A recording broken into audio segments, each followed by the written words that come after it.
नमस्कार छात्रों, आज हम बूढ़ी काकी भाग 3 हिंदी साहित्य के जाने माने उपन्यासकार कहानीकार प्रेमचंद जी ने लिखी इस कहानी में बुढ़ापा हमारे जीवन में आ जाता है और इस बूढ़ी अवस्था में हमारे कौन कौन से विचार होते हैं और हमारे घर वाले किस प्रकार हमारे साथ व्यवहार करते हैं, इसकी जानकारी हम इस पाठ से ले रहे हैं। भाग 3 में हम देखेंगे कि वो बूढ़ी काकी पर झपटी और उन्हें दोनों हाथों से झटक कर बोली, ऐसे पेट में आग लगे, पेट है या भाड़?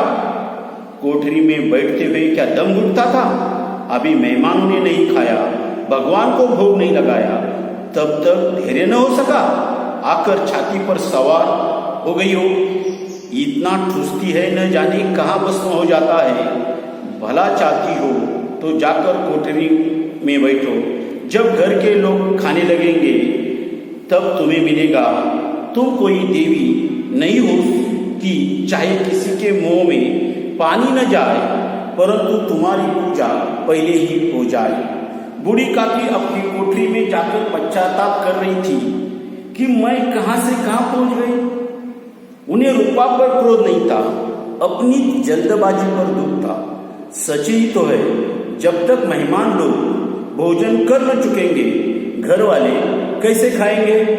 मुझसे इतनी देर भी न रह गया, सबके सामने पानी उतर गया। अब जब तक कोई बुलाने न आएगा नहीं जाऊंगी। मन ही मन इस प्रकार का विचार कर वो बुलाने की प्रतीक्षा करने लगी। उन्हें एक एक पल एक एक युग के समान मालूम होता था। धीरे धीरे एक गीत गुनगुनाने लगी। उन्हें मालूम हुआ कि मुझे गाते देर हो गई। क्या इतनी देर तक लोग भोजन कर ही रहे होंगे? किसी की आवाज नहीं सुनाई देती। अवश्य ही लोग खा पी कर चले गए। मुझे कोई बुलाने नहीं आया। रूपा चिढ़ गई है, क्या जाने न बुलाए। सोचती हो कि आप ही आएंगी, वो कोई मेहमान तो नहीं जो उन्हें बुलाओ। बूढ़ी काकी चलने के लिए तैयार हुई। यह विश्वास 1 मिनट में पुड़िया और मसालेदार तरकारियां सामने आएंगी उनकी स्वादेंद्रियों को गुदगुदाने लगा। उन्होंने मन में तरह तरह की मंसूबे बांधे। पहले तरकारी से पुड़िया खाऊंगी, फिर दही और शक्कर से। कचौड़ियाँ रायते के साथ मजेदार मालूम होंगी। चाहे कोई बुरा मानी चाहे भला, मैं तो मांग मांग कर खाऊंगी। लोग यही न कहेंगे कि इन्हें विचार नहीं। कहा करें, इतनी दिन के बाद पुड़िया मिल रही है तो मुंह झूठा करके थोड़ी उठ जाऊंगी। मेहमान मंडली अभी बैठी हुई थी। कोई खाकर उंगलियां चाटता था, कोई तिरछे नेत्रों से देखता कि और लोग अभी खा रहे या नहीं। कोई चिंता में था कि पत्तल पर पुड़िया झुकी जाती है, इस तरह इन्हें भीतर रख लेता। कोई दही खाकर जिभ चटकारता था, परंतु दूसरा दोना मांगते संकोच करता था कि इतने में बूढ़ी काकी रेंगती हुई उनके बीच में जा पहुंची।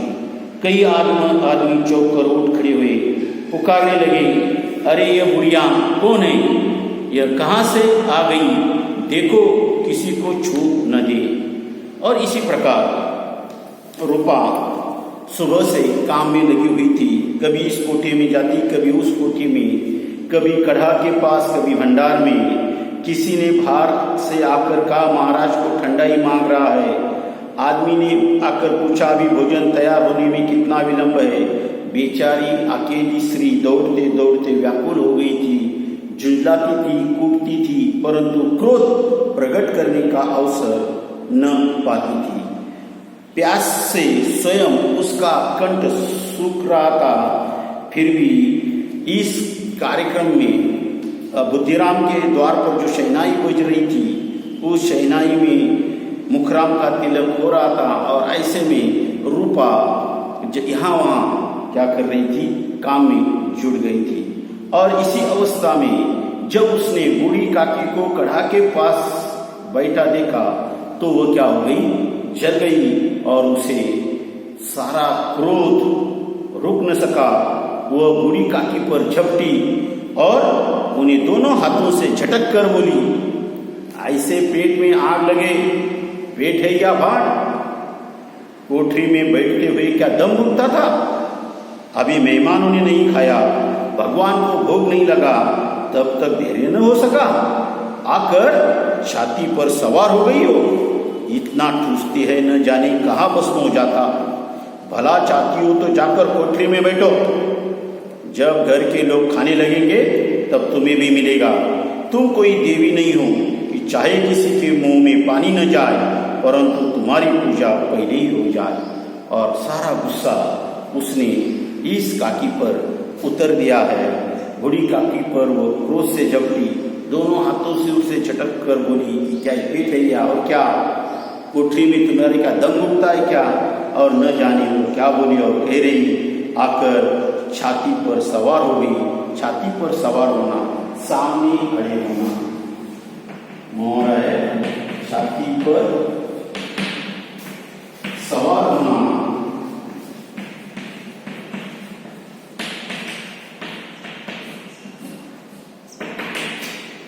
सामने खड़े रहना।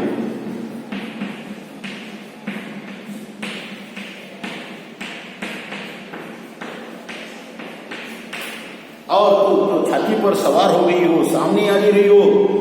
इतना ठूसती है सुबह से, वो जाने कहाँ भस्म हो जाता है। और भला चाहती हो तो जाकर कोठी में बैठो, जब तक घर के लोग खाने लगेंगे तुम्हें भी खाना मिलेगा।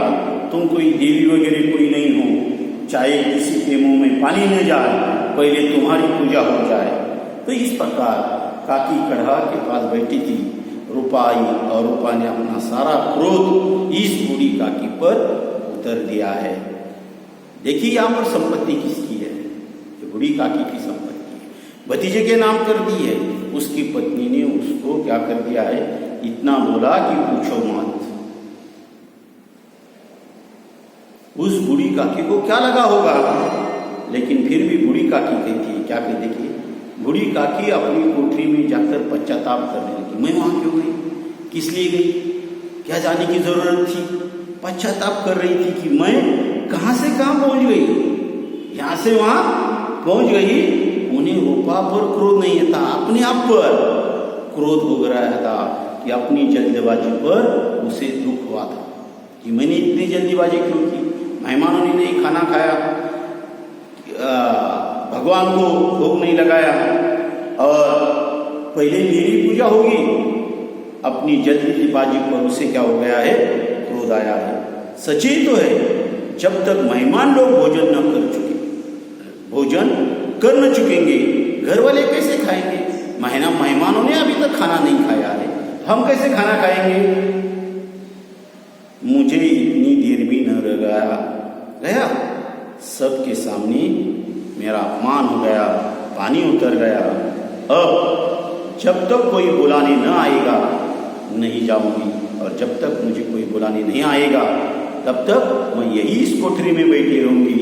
और मन ही मन बूढ़ी काकी अपने मन को खाती रही और पश्चाताप करती रही। बूढ़ा आदमी या ये बूढ़ी काकी है, फिर भी उसके मन में और भी कौन कौन से विचार आए देखेंगे। मन ही मन इस प्रकार का विचार कर वो बुलाने की प्रतीक्षा करने लगी। हाँ, मुझे मेहमानों ने खाना खाया होगा, भगवान को भला चाहती हो तो भगवान को भी प्रसाद चढ़ाया होगा, और वो पंडित बुद्धिराम या रूपा मुझे बुलाने के लिए आएंगे। और उस प्रतीक्षा में राह करने लगी।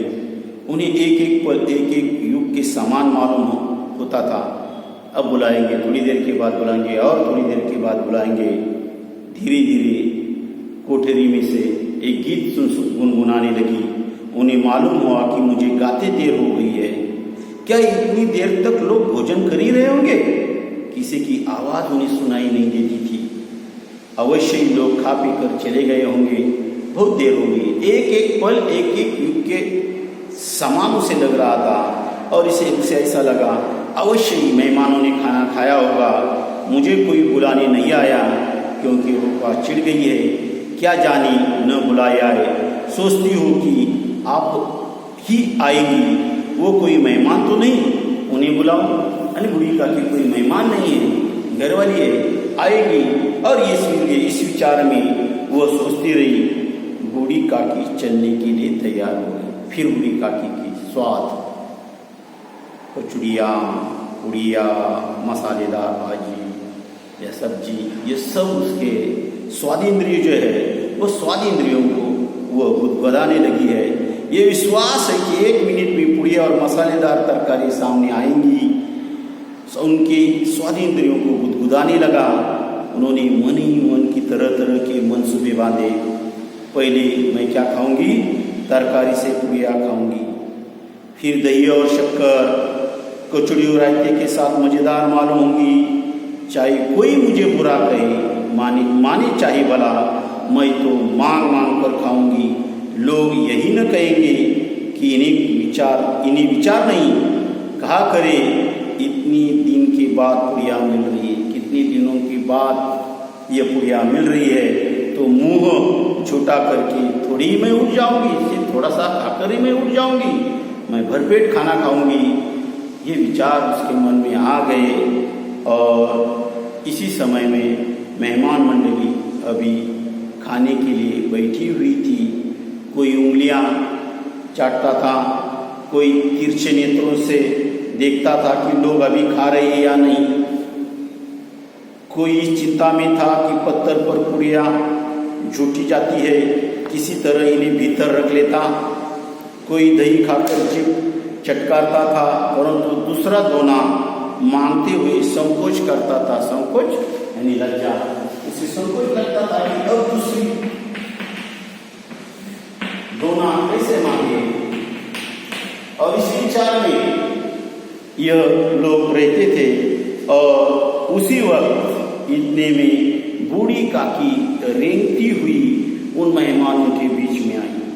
कई आदमी चौंक कर खड़े हुए, पुकारने लगे, अरे यह बुढ़िया कौन है, यह कहां से आई है, देखो किसी को छू न दे। और यह बुढ़िया इस मेहमानों के पास आ गई रेंगती हुई। जैसे ही बूढ़ी काकी वहां पहुंची तो कई आदमी अचानक चौंक कर खड़े हुए, अरे ये बुढ़िया कहाँ से आई, कौन है, देखो कोई इसे छू न दे। उसी वक्त पंडित बुद्धिराम काकी को देखते ही क्रोध में तिलमिला हो गए। पुड़ियों का थाल लिए खड़े थे, थाल को जमीन पर पटक दिया। और जिस प्रकार निर्दयी महाजन अपने किसी बेईमान और भगोड़े कर्जदार को देखते ही झपट कर उसका टेडुआ पकड़ लेता है, उसी तरह लपक उन्हें अंधेरी की कोठरी में धमक से पटक दिया। आशा रूपी वाटिका लू के एक झोंके में नष्ट विनष्ट हो गई। और बूढ़ी काकी उन मेहमानों के पास पहुंची। किसी आदमी ने चौंक कर कहा, कौन है बुढ़िया, कहाँ से आई है, उसे छू न जाए। और जब इस बुढ़िया को पंडित बुद्धिराम ने देखा तो वो तिलमिला उठे, क्रोधित हो गए। और बुढ़िया का थाल उनके हाथ में था, थाल को उन्होंने जमीन पर पटक दिया। और जिस प्रकार कोई निर्दयी महाजन साहूकार अपने कोई बेईमान और भगोड़ा कर्जदार को देखते ही जैसे ही उसकी गला पकड़ लेता है, टेंडुआ यानी गला,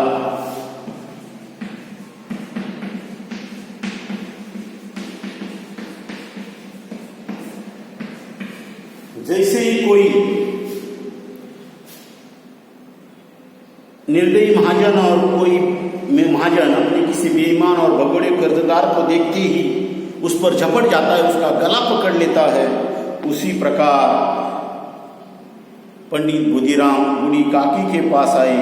उसी तरह लपक कर उन्हें अंधेरी कोठी में उनका गला पकड़कर, हाथ पकड़कर उन्होंने उठाया। और बूढ़ी काकी के जो कोठरी थी, जिस कोठरी में वह रह रही थी, उस कोठरी में क्या कर दिया, पटक दिया। आशा रूपी वाटिका लू के एक झोंके में नष्ट विनष्ट हो गई। और इसी प्रकार यह जो काकी है, यह काकी खाने के जो उसके विचार थे, उन विचारों में बूढ़ी काकी के क्या हो गए हैं कि पूरे विचार जो थे वह विचार जैसे कि तैसे रह गए। और जो आशा रूपी मन में जो उन्होंने ठान ली थी वह ठान वैसे की वैसे रह गई। मेहमानों ने भोजन किया, घर वालों ने भोजन किया, परंतु बूढ़ी काकी को किसी ने न पूछा। बुद्धिराम और रूपा दोनों ही बूढ़ी काकी को उनकी निर्लज्जता, बेशर्मी के लिए दंड देने का निश्चय कर चुके थे। उनके बुढ़ापे पर, दीनता पर, हदज्ञान पर किसी को कोरोना न आई थी। अकेली लाडली उनके लिए कुड़ रही थी। सिर्फ बूढ़ी काकी पर प्रेम करने वाला एक ही आदमी थी, वो थी लाडली। और इस लाडली की सिर्फ मन ही मन कुड़ रही थी कि अब क्या करें, बूढ़ी काकी के लिए कुछ खाना देना आवश्यक है। मेहमानों ने भोजन किया, घर वालों ने भोजन किया, लेकिन पंडित बुद्धिराम और रूपा दोनों ही बूढ़ी काकी की व्यवहार से उसे दंड देने का, उसे सजा देने का उन्होंने निश्चय कर लिया था। और उनके बुढ़ापे पर, दीनता पर, हदज्ञान पर किसी को भी करुणा, दया न आई थी। सिर्फ एक व्यक्ति को दया आई थी, वो थी लाडली। और इसी प्रकार इस पाठ में हमने देखा, इस भाग में हमने देखा कि ये जो लाडली है, उस लाडली में सिर्फ उसके मन में एक अच्छा करुणा का भाव था। हम कुछ प्रश्न यहाँ पर देखेंगे। भोजन करने बैठी मेहमान मंडली के हाव भाव। भोजन करने बैठी मेहमान मंडली के हाव भाव किस प्रकार थे? कोई खाकर उंगलियां चाटता था, कोई तिरछे नेत्रों से देखता था कि और लोग अभी खा रहे या नहीं, कोई चिंता में था कि पत्तल पर पुड़ियां छूटी जाती है, कोई दही खाकर जीभ चटकारता था, परंतु दूसरा दोना मांगते संकोच करता था।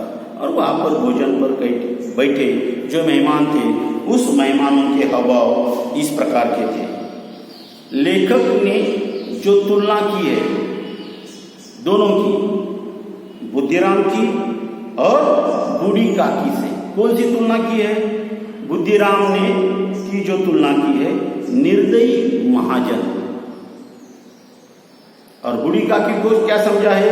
बेईमान और भगोड़े कर्जदार से। इन दोनों की तुलना इस प्रकार की है। बूढ़ी काकी से लाडली के प्रेम के दो प्रमाण हैं।